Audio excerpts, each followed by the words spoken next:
하나님의 은혜와 사랑과 평강이 이 시간 충만하기를 주의 이름으로 축복합니다. 복음은 기쁜 소식이죠. 주님을 믿음으로 구원이 이루어진다는 것이 복음이고 그것이 기쁜 소식입니다. 그런데 그 구원이 기쁜 소식임을 우리가 제대로 알려면 우리가 어떠한 상태였는지를 먼저 알아야 합니다. 성경에서 구원의 기쁜 소식이라 말하는 이유는 우리가 그 구원을 받을 수 없는 절망의 상태에 빠져 있는 자들이기 때문입니다. 구원을 이룰 수 없는 죄인이고 죽은 자들이기 때문입니다. 그런 우리들에게 생명과 구원이 임할 수 있다는 것이기 때문에 복음은 기쁜 소식인 것입니다. 사도 바울은 이것을 설명하기 위해 우리가 죄인임을 말씀하고 있습니다.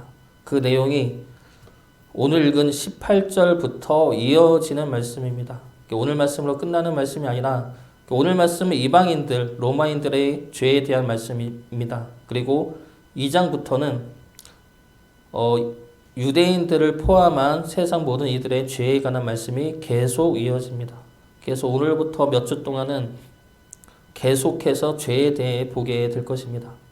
죄에 대해서 보기 때문에 듣기 불편할 수도 있지만 그러나 우리가 죄인이라는 것보다 그런 우리를 구원하신 하나님의 은혜를 생각하면서 말씀을 보면 더 큰 은혜가 임할 줄로 믿습니다. 18절 말씀 보겠습니다. 18절 말씀 같이 보겠습니다. 하나님의 진노가 불의로 진리를 막는 뜬 경건하지 않음과 불의에 대하여 하늘로부터 나타나나니. 이 말씀에는 생략된 접속사가 있는데 바로 왜냐하면이라는 접속사가 생략이 되었습니다. 원문에는 왜냐하면이라는 접속사가 나와 있죠. 그래서 왜냐하면이라는 접속사가 18절 말씀 맨 앞에 있는데 생략된 채 번역이 되었습니다. 그래서 왜냐하면을 넣어서 읽으면 왜냐하면 하나님의 진노가 이렇게 시작이 되죠. 그러면 왜냐하면이 왜 나옵니까? 이 말씀은 17절 말씀과 연관이 되는 말씀이기 때문입니다. 17절 말씀은 하나님의 의가 나타났다고 말하고 있죠. 여기서 하나님의 의가 나타난 이유에 대한 설명이 18절 말씀입니다. 하나님의 의가 나타났는데 왜냐하면 하나님의 진노가 임하였기 때문이다. 다시 말해 하나님의 진노가 임했기 때문에 하나님의 의가 나타났다는 겁니다. 그러면 하나님의 진노가 무엇입니까? 이 진노는 분노나 화남 이런 뜻이 아닙니다. 하나님의 진노는 죄에 대한 심판이죠. 죄와 함께할 수 없는 의로움과 정의입니다. 그래서 하나님의 진노가 나타났다는 것은 우리들이 죄에 빠졌다는 것이죠. 하나님과 함께할 수 없는 죄인의 상태에 이르렀다는 겁니다. 그렇기 때문에 하나님의 의가 나타난 것이죠. 그렇기 때문에 하나님의 의가 나타날 수밖에 없었다는 겁니다. 쉽게 말하면 우리가 모두 알고 있듯이 우리가 죄인이어서 심판받아야 하는데 그것을 볼 수가 없어서 예수님을 통해 우리를 구원하셨다는 겁니다. 그래서 이것이 하나님의 진노가 임했기 때문에 하나님의 의가 나타난 것이다 라는 말씀이죠. 그러면 하나님의 진노가 나타나게 된 죄의 모습이 무엇입니까? 오늘 말씀을 보면은 죄성과 죄의 모습을 우리가 분리할 필요가 있습니다. 죄는 죄에 대한 성질과 죄의 모습이 있습니다. 이것을 감기에 비유하면 죄성은 감기 바이러스이죠. 그래서 감기 바이러스라 할 수가 있습니다. 우리 안에 활동하는 감기 바이러스를 죄성이라 한다면 죄의 모습은 감기 바이러스로 인한 열, 두통, 기침 이러한 것을 죄의 모습이라고 할 수가 있습니다. 그래서 이것을 우리에게 비유해 보면 살인은 죄가 아니라 죄의 모습이죠. 그리고 살인의 죄성은 분노와 미움 이러한 마음들입니다. 그 마음들이 우리 안에서 자라서 살인이라는 죄의 형태, 죄의 모습으로 나타나는 것입니다. 그리고 이러한 죄성들은 하나님을 떠남으로 인해 생겨나는 마음들입니다. 그래서 오늘 말씀도 죄성과 죄의 모습이 다르게 나옵니다. 그래서 오늘 말씀 통해 하나님의 진노가 나타나는 죄성이 무엇인지 살펴보고 그리고 그 죄성으로 인해 나타나는 죄의 모습은 어떠한 모습들인지 살펴보도록 하겠습니다. 먼저 죄성은 18절 말씀에 세 가지로 나오고 있습니다. 첫 번째는 불의로 진리를 막는 것, 그리고 두 번째는 경건하지 않음, 불경건이죠. 그리고 세 번째는 불의입니다. 먼저 첫 번째 불의로 진리를 막는 것은 하나님을 부정하는 것이죠. 하나님을 알면서도 알려 하지 않는 것입니다. 오늘 이 말씀은 바울의 로마인들, 즉 이방인들이 왜 죄인인지를 알려주는 말씀입니다. 로마인들은 하나님을 몰랐죠. 유대인들만 하나님을 알았습니다. 그렇다면 하나님을 모르는 것이 죄가 아니지 않습니까? 라고 질문할 수가 있지만 바울은 아니다. 하나님은 하나님 스스로 나타나셨다 말하고 있는 것이죠. 이것이 19절부터 20절까지 말씀입니다. 이 말씀을 신학적인 용어로 정리를 하면 하나님이 우리에게 사람들에게 나타내실 때 두 가지 방법이 있는데 그것을 일반 계시 또는 사형 계시라고 하고 다른 하나를 특별 계시라고 합니다. 일반 계시랑 특별 계시. 그래서 특별 계시는 율법, 예수님, 이런 특수한 방법으로 하나님을 나타내는 것 등을 말합니다. 그리고 일반 계시는 사람들 안에 있는 양심 또는 자연의 장엄함, 아름다움, 이러한 일반적이며 보편적인 것을 통해 나타내는 것을 말합니다.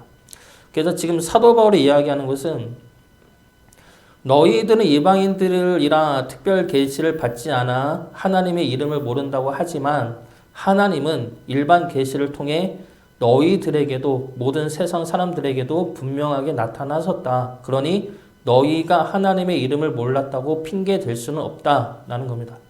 하나님의 이름은 몰라도 하나의 신이 있음을 알았을 것이고 너희는 그것을 거부한 것이다. 그리고 이것이 하나님의 진노로 나타나는 죄성이다 라는 겁니다. 이것이 첫 번째 죄성이죠. 불의로 진리를 막는 것. 그리고 두 번째 죄성은 경건하지 않은 불경건함입니다. 그래서 여기서 불경건하다에 쓴 헬라어는 예배하지 않는 모습을 뜻합니다. 그래서 불경건함은 하나님에게 예배하지 않는 모습, 종교적인 모습을 말하고 있죠. 그리고 세 번째 죄성은 불의인데 이 불의의 헬라어 뜻은 바르지 않음입니다.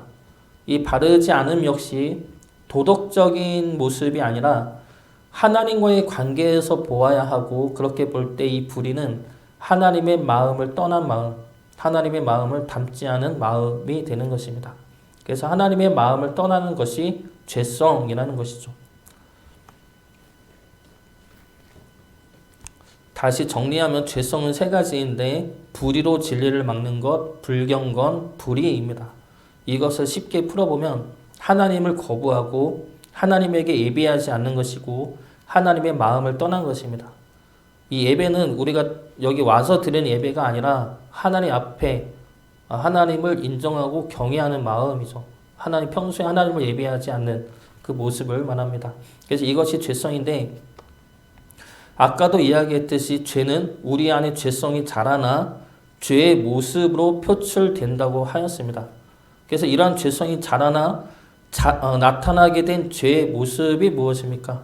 먼저 첫 번째 죄의 모습은 정욕의 더러움입니다. 24절 말씀 보겠습니다. 24절 말씀 같이 보겠습니다. 그러므로 하나님께서 그들을 마음의 정욕대로 더러움에 내버려 두사 그들의 몸을 서로 욕되게 하게 하셨으니 이 정욕의 더러움은 우상 숭배를 통해 나타나게 됩니다. 이 당시의 로마 문화는 우상을 섬기면서 성적으로 타락한 모습을 보였습니다. 로마 신전마다 여자 사제가 있었고 이들은 밤에는 매춘 행위를 같이 했던 이들이었습니다. 그래서 이들은 우상을 섬기면서 우상을 위한다는 명목으로 마음의 정욕대로 행하였습니다. 이것이 우상의 실체이죠. 성경에서 우상을 섬기는 자들은 성경을 말하기는 자신을 위하여 우상을 섬긴다 말씀하고 있습니다. 내 욕심을 위해서, 내 욕망을 위해서, 내 뜻을 위해서, 내 성공을 위해서 우상을 섬기죠. 그렇기 때문에 우상을 섬기는 것은 마음의 정욕을 따라 행하는 죄된 모습이라는 겁니다. 지금도 우상을 섬기는 이들이 있습니다. 옛날처럼 해를 섬기고 달을 섬기고 그런 우상이 아니라 지금은 물질의 신을 섬기고 권력의 신을 섬기고 세상적인 성공의 신을 섬깁니다. 그러나 그 우상들은 실체가 아니죠. 그런 우상들은 우리 마음의 정욕이 만들어낸 하나의 허상입니다. 그리고 그 허상을 통해 우리는 우리 마음의 정욕대로 행하고 싶은 것이고 마음대로 행하고 있다는 것입니다. 이러한 죄의 모습은 우리가 하나님을 부정하고 하나님에게 예배드리지 않으려 하는 죄성으로 인해 나타나는 죄의 모습들입니다. 그리고 죄의 모습 두 번째는 부끄러운 욕심입니다. 이것은 성적인 타락과 무분별한 쾌락을 의미합니다. 26절 말씀 보겠습니다. 26절 말씀 같이 보겠습니다. 이 때문에 하나님께서 그들을 부끄러운 욕심에 내버려 두셨으니 곧 그들의 여자들도 순리대로 쓸 것을 바꾸어 영리로 쓰며, 순리가 아닌 영리로 쓴다는 것은 여기서 동성애를 의미합니다. 27절 말씀도 남자들의 동성애를 말씀하고 있습니다. 더 정확히 말하면 동성애를 포함한 비정상적인 성적 행위를 말합니다. 동성애는 죄이죠. 그러면 동성애자는 구원을 받을 수 없습니까? 라고 질문을 한다면 믿음이 있다면 구원을 받을 수가 있습니다. 그러면 믿음이 있다면 동성애자로 살아도 됩니까? 라고 질문을 한다면 참된 믿음이 있다면 동성애에서 벗어나오려 할 것입니다. 이것이 표준 정답이죠. 모범 답안이죠. 그런데 동성애뿐만이 아니라 우리 모두가 마찬가지입니다. 목사는 구원을 받을 수 없습니까? 라고 했을 때 믿음이 없으면 목사도 구원을 받을 수 없죠. 믿음이 있으면 목사도 믿음이 있어야 목사들도 구원을 받을 수가 있습니다. 목사니 동성애자니까 중요한 것이 아니라 구원은 믿음으로 이루어진다는 것이죠. 세 번째 죄의 모습에서 보겠지만 동성애자도 죄이지만 동성애자를 죄인으로 정죄하고 혐오하는 것 역시 교만의 죄입니다. 동성애를 안 하기 때문에 우리는 구원받은 자가 아니라 우리는 믿음으로 구원받은 자입니다. 다시 말씀으로 돌아와서 동성애를 포함한 비정상적인 성적 타락은 쾌락을 추구하는 부끄러운 욕심에서 나오는 모습입니다. 이러한 부끄러운 욕심은 성적 행위뿐만이 아니라 여러 형태로 나올 수가 있습니다. 좀 더 자극적이고 좀 더 강렬한 충동과 쾌락을 원하고 추구하는 모습인데 하나님을 떠나서는 이것이 부끄러운 것임을 모른다는 겁니다. 부끄럽다기보다는 더 자극적인 것을 원하게 된다는 것이죠. 얼마 전에 읽은 뉴스에 따르면 몇 달 됐죠. 몇 달 전에 읽은 뉴스에 따르면 딥페이크 범죄가 요즘 한창이라고 합니다.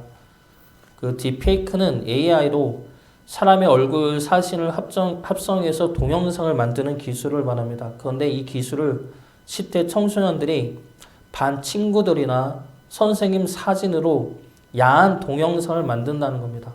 그리고 그걸 또 팔아서 돈을 벌거나 아니면 자기들끼리 돌려보면서 그 사람들을 성적 대상화시키고 조롱화시키고 있다는 것이죠. 그런데 문제는 그들이 이것이 잘못임을 모른다는 겁니다. 부끄러운 욕심임을 모르고 오히려 자랑스러워 한다는 것이죠.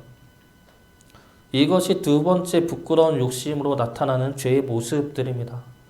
그리고 세 번째 죄의 모습은 상실한 마음입니다. 28절 말씀 같이 보겠습니다.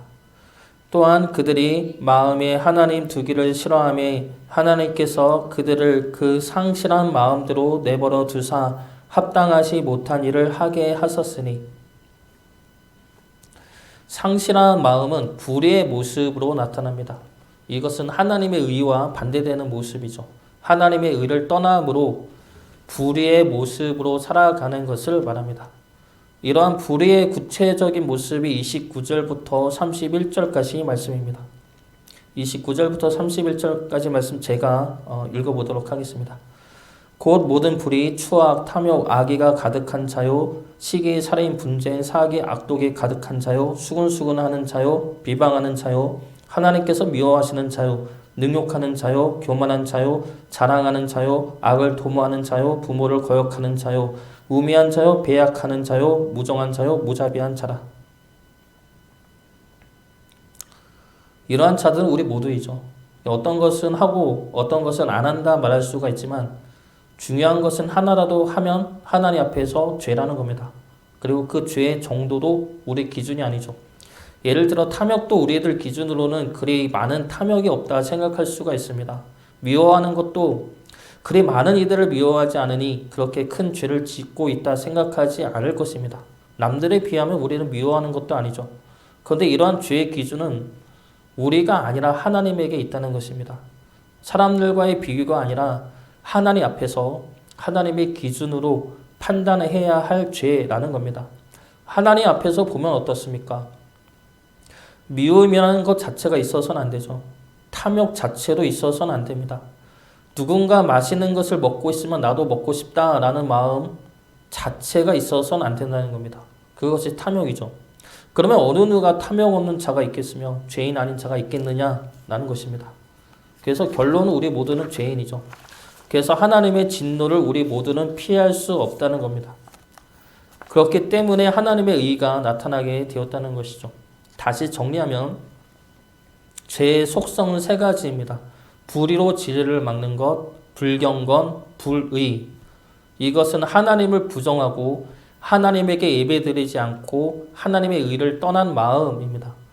그래서 이 죄성은 세 가지의 모습으로 죄의 모습으로 나타나는데 첫 번째는 정욕대로 행하는 것, 그리고 두 번째는 부끄러운 욕심을 행하는 것, 그리고 세 번째는 상실한 마음으로 나타나는 것입니다. 이러한 죄의 모습을 더 구체적으로 보면 우상숭배, 성적 타락, 그리고 불의한 마음들로 볼 수가 있습니다. 그러면 이러한 죄에 대해 하나님의 진노가 나타난다고 하였는데 하나님의 진노가 어떻게 나타납니까? 하나님의 진노는 그냥 내버려 둠으로 나타납니다. 24절 말씀과 26절 말씀 그리고 28절 말씀을 보면 하나님이 내버려 두었다 말씀하고 있습니다. 24절에 마음의 정욕대로 더러움에 내버려 두사, 26절에 부끄러운 욕심에 내버려 두셨으니, 그리고 28절에 상실한 마음대로 내버려 두사. 하나님의 진노는 내버려 두시는 겁니다. 내버려 두니까 우리의 죄성이 죄의 모습으로 끝까지 달려간다는 겁니다.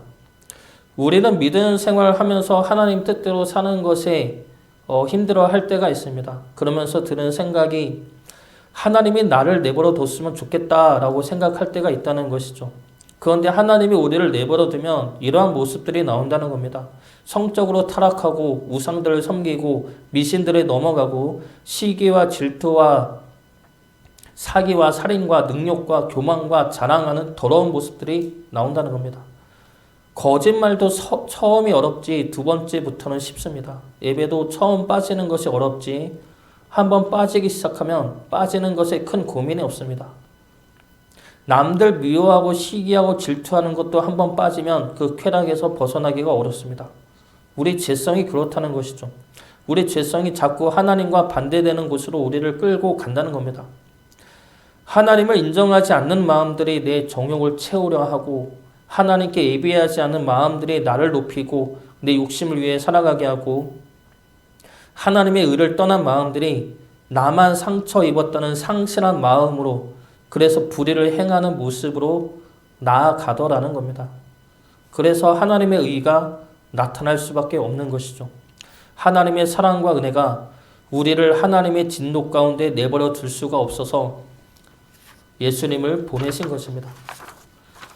우리 자녀들이 매일같이 잘못을 하고 말도 안 들으면 어떡합니까? 화가 나서 너 맘대로 해 라고 할 수가 있습니다. 그렇지만 그 말대로 그대로 내버려 둘 수 있는 부모가 몇이나 있겠습니까?